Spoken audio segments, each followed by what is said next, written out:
18th May, we broke a 30-year-old jinx. India received M777 ultralight howitzer from United States of America. These guns come to us after the Bofors scandal of early 80s. It was the scandal in which Rajiv Gandhi was alleged to have taken a bribe of $9.9 million. Weighing 4,200 kilograms, it has a caliber of 155 millimeters. It is towed gun and it has a range of 26 kilometers. However, this range can be enhanced till 40 kilometers by using X-caliber shells. It is operated by crew of 7. Thus, the lightweight ultralight howitzer is a very amazing, very versatile weapon system.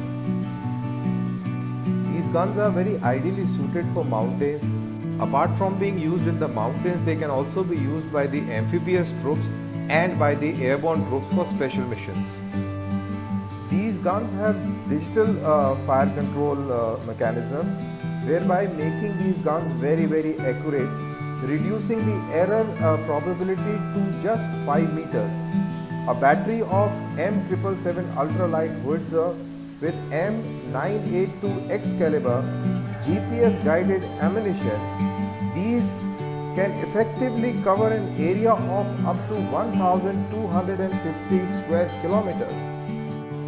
India has signed a contract with the United States for buying 145 of these M777 ultralight howitzer at a whopping rupees 5,000 crores.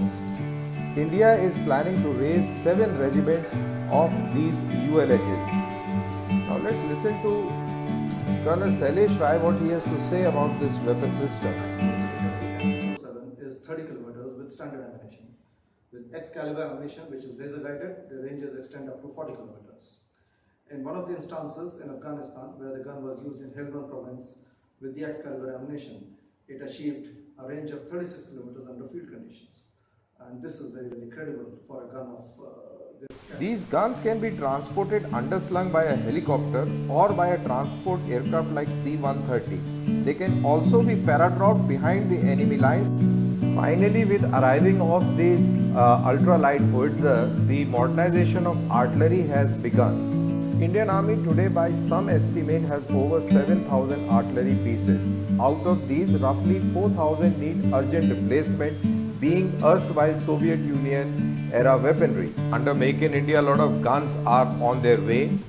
Artillery requirement varies as per the terrain and employment. In deserts, it would be tracked self-propelled guns along with the towed pieces, while in the plains like Punjab, it would be wheeled self-propelled guns along with the towed pieces.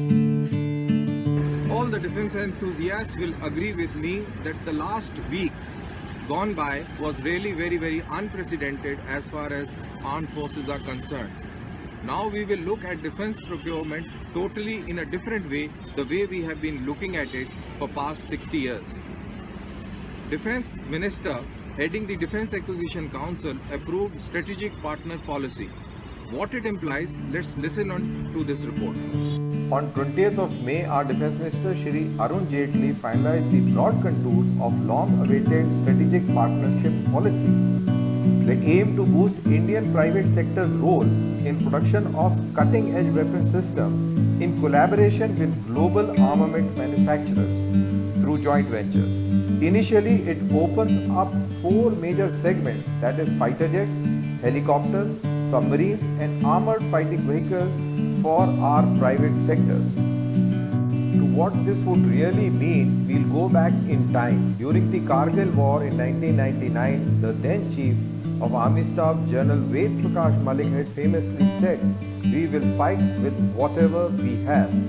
13 years later, in 2012, Army Chief's letter to Prime Minister Dr. Manmohan Singh somehow mysteriously got leaked, in which he had painted a grim picture reflecting poorly upon the operational capabilities of 1.13 million strong army, which was grappling with low holdings of tank ammunition, obsolete air defense system, outdated artillery and inadequate weaponry for the infantry.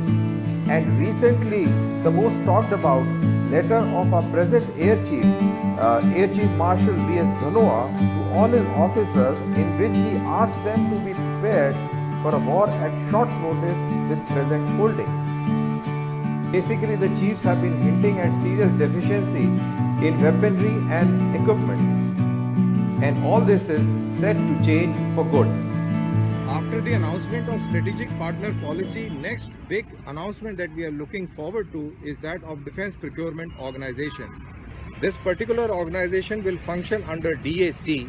It will be empowered organization that will have expertise from all the fields that would include financial, legal, military and scientific. Once this defense procurement organization in place, we will be able to say very confidently that our system of procurement has totally been revolutionized. On 20th of May, DAC cleared the army to purchase 39 attack helicopters. With these, Indian Army will raise 3 attack helicopter squadrons, a decade-old demand. Unfortunately, due to inter-services tough war, the Air Force had been putting obstacles. This also basically underlines the urgency for a CDS. These helicopters are extremely essential for the Indian Army in high-speed maneuver warfare. Apaches can carry anti-tank missiles, air-to-air missiles, and air-to-ground rockets. These will enable corps commanders in making quick decisions and integrate their battle plans even much better. These battle-proven helicopters have seen a lot of action in Afghanistan and Iraq over past 2 decades. I'm sure this episode was quite informative. Thank you for now. See you after 2 weeks. Till then, Jai Hind.